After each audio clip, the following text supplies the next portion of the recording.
sa kasulatan. Yun ang tao yan. Ang bahay ng aking ama ay tatawagin bahay na langinan. Ngunit anong ginawa niyo? Ginawa na niyong ugat ng mga magdanakaw. Eto, alisin niyo rin yan mga yan. Huwag din niyo gawin pagpilian ng bahay ng aking ama. Huwag mas ganun. Ang malasakit ko sa aking bahay ako ay parang abot na nag-aalab sa aking puso. Gulo! Anong tanda may ibigay mo upang patunayan na may karapatan kang gawin ito? Gibayin ninyo ang templong ito. At ito'y muitat nyo sa loob ng 3 araw.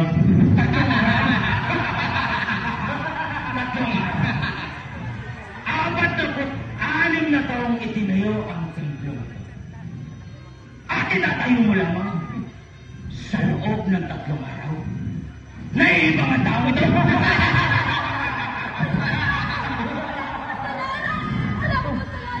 Saan yung babae mo?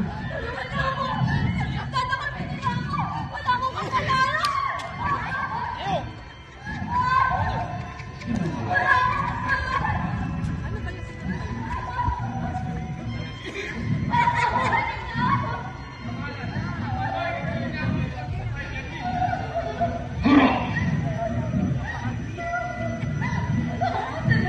Ang babaeng ito ay nahuli sa pakikialam.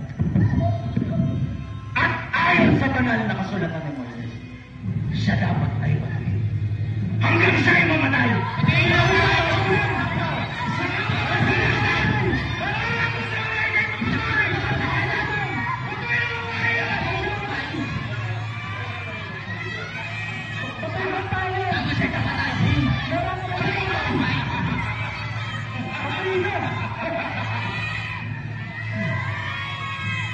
Ang sino man sa inyo ang walang kasalanan ay siya unang bukto sa babaeng ito.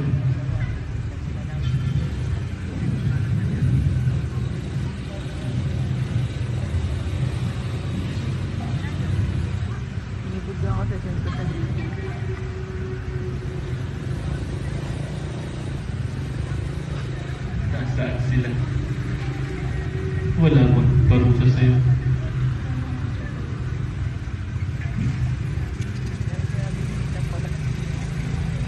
Kung gano'n, hindi rin kita parurusahan.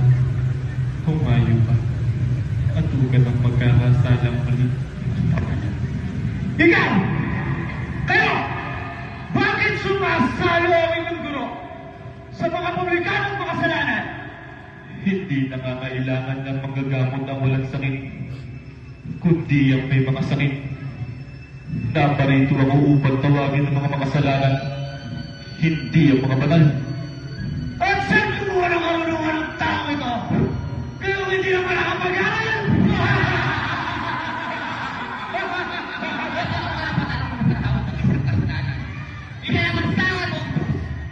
Ang aral ko'y mula sugo sa akin at totoo'y mula sa aking sarili. Ako ay hinirang at ipinagkaloob ang lahat sapagkat ang uwat ng Ama ay iisa. Isang mga tao! Bakit siya patuloy? Bakit mo gusto rin niyo akong patayin? At sino pa may gusto na mamatay sa'yo? Kayo! Bagay pa lamang ginawa ko'y nagigilalas sa kayong lahat. Huwag kayong humatulayan sa inyo. Humatul kayo ng matuwid. Baka mapagbalat kayo. Bawat pakitang tao lamang ang inyong gawa. Ang gusto niyong matupad mga upuang pandangal. Tanging luklukan at pagpugayan ng mga liwasan bayan. Ngunit dapat ninyong tandaan, ang nagpapakataas ay binababa at ang nagpapakababa ay tinataas.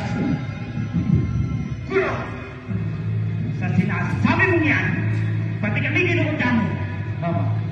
Mga bulag na tagakay, ibinibigay ninyo ang ikapunang bulaying walang halaga.